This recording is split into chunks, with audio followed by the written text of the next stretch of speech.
Fala pessoal, respeitar governantes significa abrir mão dos nossos direitos? O que podemos aprender sobre os momentos em que Jesus se defendeu e sobre os momentos em que ele permaneceu em silêncio? E Paulo, hein? Porque uma vez ele disse que só iria falar com o imperador romano. Vamos falar sobre o uso dos nossos direitos? Então vem comigo porque o Código Aberto de hoje está sensacional.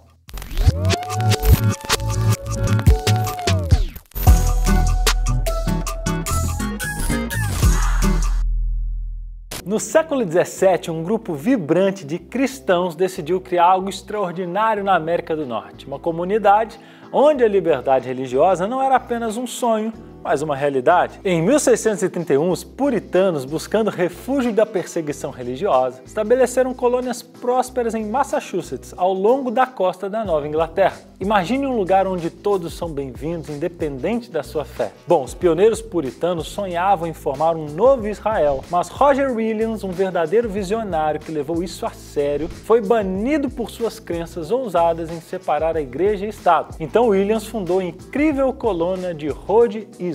Nesse capítulo fascinante da história, Rhode Island se tornou um refúgio para os párias religiosos, batistas, quáqueros, judeus e outros. Todos eram iguais perante a lei e podiam adorar conforme as suas convicções. Roger cofundou a primeira igreja batista dos Estados Unidos, estruturando-a de acordo com seus princípios, ou melhor, com os princípios do Novo Testamento, completamente independente do Estado. Agora vamos voltar um pouquinho. Gente, Paulo, o destemido, foi mais preso e julgado do que a gente pode contar. A Bíblia, especialmente em Atos de 21 a 26, nos conta em detalhes essa saga intensa que começou lá em Jerusalém. Ele enfrentou vários perrengues, abusos na cidade por onde ele passou como missionário, mas sempre valorizou a liberdade religiosa. Ele foi um verdadeiro baluarte da fé, todos nós conhecemos. Aí ele corre para Corinto porque lá a coisa ficou boa. Galho, o procônsul da Acaia, era um cara que entendia a diferença entre leis civis e leis religiosas. E ele foi tipo um super-herói da liberdade religiosa na época, recusando-se a misturar as coisas. Imagine, gente, se todos os líderes da época fossem assim, hein? O Império Romano teria sido um lugar completamente diferente. E não para por aí, pessoal. Nos julgamentos de Paulo rolou uma verdadeira batalha entre o civil e o religioso. Lísias, o comandante durão de Jerusalém,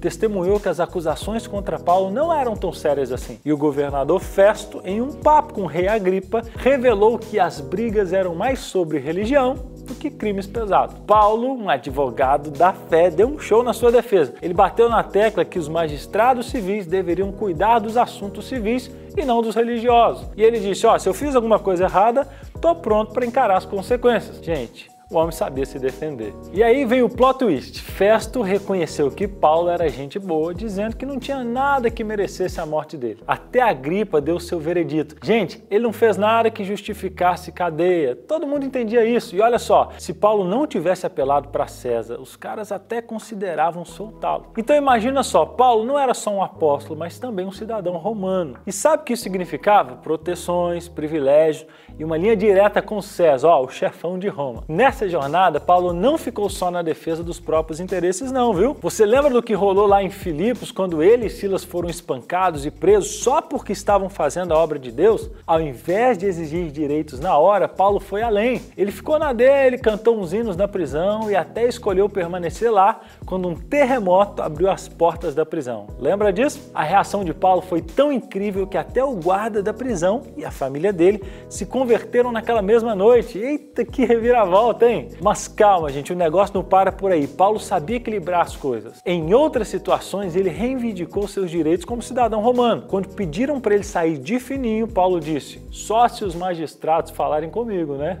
Ele respeitava, mas também exigia respeito. E aí a coisa ficou feia em Jerusalém. Paulo, sempre esperto, não deixou barato quando tentaram chicoteá-lo sem julgamento. Ele não estava pensando só nele, mas também na causa de Deus. E aí ele mandou real, dizendo que ele tinha direito de fazer o trabalho de Deus e ainda proteger o centurião das consequências de tratar um cidadão romano daquele jeito. E aí vem o clímax, o julgamento com Festo, o governador. Ele sabia que Paulo era inocente, mas estava mais interessado em agradar os judeus. Paulo, sabendo usar os atalhos da cidadania romana, deu checkmate e ele disse, eu apelo para César. A mensagem aqui é profunda. Paulo usou usou sua cidadania não só para se proteger, mas para promover a obra de Deus. Afinal, ser cidadão também dá direitos e que podem ajudar a espalhar o evangelho, não é mesmo? E você, o que você acha disso? Você já pensou como a sua cidadania pode ser usada para promover a obra de Deus? Já pensou nisso? Bom, Paulo era o tipo de mestre em discernir quando segurar e quando soltar seus direitos. E isso não era só papo, não, era prática mesmo. Imagina a situação em Corinto,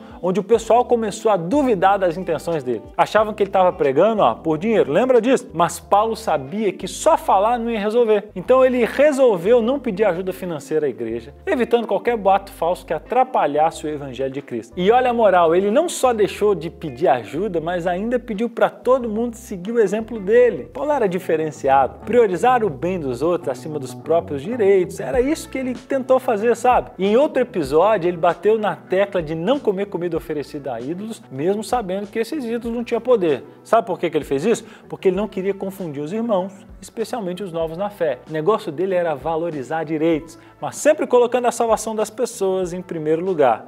Esse era seu lema. E sabe quem fazia igualzinho? Jesus, o mestre dos mestres. Jesus, quando enfrentava perguntas e desafios, respondia com muita sabedoria.